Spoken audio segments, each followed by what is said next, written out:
வணக்கம் மாணவர்களே, நான் தான் ஆசிரியை நிறைமதி. படிவம் 2 தமிழ் மொழி பாடத்தில் உங்களை சந்திப்பதில் மிக்க மகிழ்ச்சி.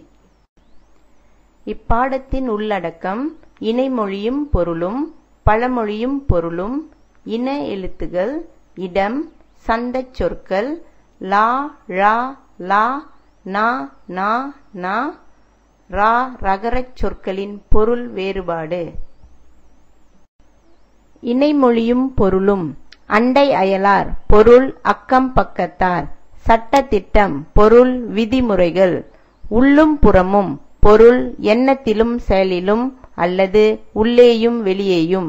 மலையும் மடுவும் பொருள் உயர்ந்த நிலமும் தாழ்ந்த நிலமும். நாணி கோணி பொருள் மிகவும் வெட்கப்பட்டு.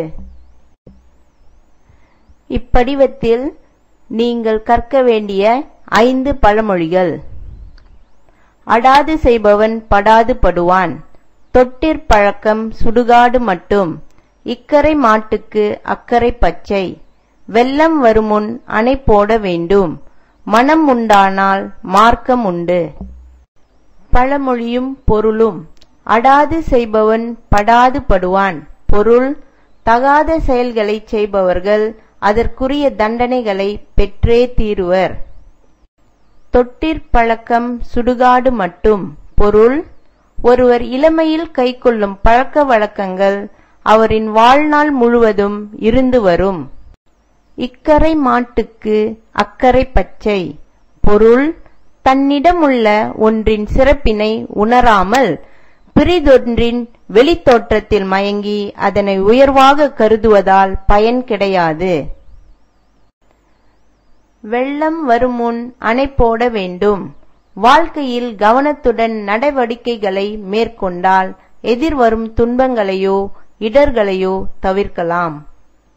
மனம் உண்டானால் மார்க்கம் உண்டு பொருள் ஒரு செயலை நிறைவேற்றுவதில் நம் மனமும் கவனமும் முழுமையாக பதியுமானால் அதனை செய்து முடிக்கும் வழிமுறைகளும் தானாக பிறக்கும். இன எழுத்துகள். இவை பிறப்பியல் அடிப்படையில் ஒரே இடத்தில் பிறக்கும் ஒலிகளாகும். வல்லினத்துக்கு மெல்லினம் இனமாகும். வல்லினம், மெல்லினம்.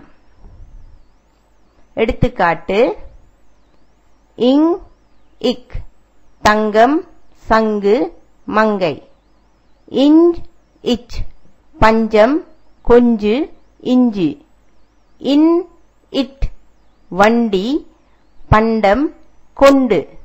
இந்த், இத் தந்தம், பந்து, தந்தை. இம், இப் பம்பரம், குறும்பு, அம்பு. இன், இர் கன்று, தென்றல், சான்றோர். இடம் 3 வகைப்படும். அவை தன்மை, முன்னிலை, படர்க்கை. தன்மை பேசுபவர் தம்மை தாமே குறிக்கும் பெயர்கள்.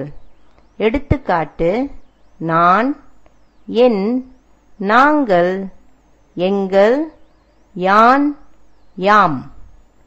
முன்னிலை பேசுபவர் முன்னால் நின்று கேட்பவரை குறிக்கும் பெயர்கள். எடுத்துக்காட்டு: நீ, நீங்கள், உன், உமது, நீர், நீவீர். படர்க்கை பேசுபவர் கேட்பவரை தவிர்த்து மற்ற பெயர்கள். எடுத்துக்காட்டு: அவன், அவள், அவை, கண்ணன். சந்தச் சொற்கள். கவிதையில் ஒரே ஓசையில் தொடங்குகின்ற அல்லது முடிகின்ற சொற்கள் சந்தச் சொற்கள் ஆகும். சந்தச் சொற்கள் கவிதைக்கு இனிய ஓசை நயத்தை தருகின்றன.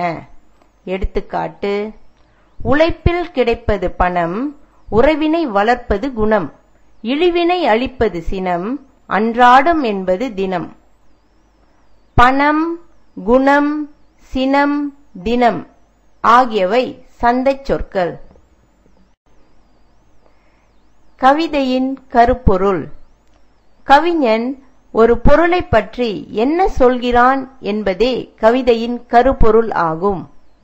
எடுத்துக்காட்டு: ஓடி விளையாடு பாப்பா, நீ ஓய்ந்திருக்கலாகாது பாப்பா. கூடி விளையாடு பாப்பா, ஒரு குழந்தையை வையாதே பாப்பா. குழந்தைகளிடம் இருக்க வேண்டிய நற்பண்புகள் என்பதே இக்கவிதையின் கருப்பொருள் ஆகும். லா, ழா, லா, நா, நா, நா, ரா ரகரச் சொற்களின் பொருள் வேறுபாடு. உளவு பொருள் சுற்று அல்லது நடந்து செல். உளவு பொருள் ரகசியம் அல்லது வேவு. உழவு பொருள் பயிர் தொழில். கலை பொருள் வித்தை அல்லது ஆண் மான். கலை பொருள் அயற்சி அல்லது பயனற்ற செடி புல். கழை பொருள் மூங்கில் அல்லது கரும்பு. உன் பொருள் முன்னிலை ஒருமை அல்லது உன்னுடைய. உன் பொருள் சாப்பிடு. கனை பொருள் குதிரையின் ஒலி அல்லது கழுதையின் ஒலி. கணை பொருள் அம்பு. கனி பொருள் பழம். கனி பொருள் சோதிடம் அல்லது கணித்தல் அல்லது மதிப்பிடுதல் அல்லது நிர்ணயித்தல். கான் பொருள் காடு. கான் பொருள் பார். கரை பொருள் ஓரம் அல்லது குளக்கரை. கரை பொருள் அழுக்கு அல்லது குற்றம். பறவை பொருள் கடல். பறவை பொருள் பட்சி.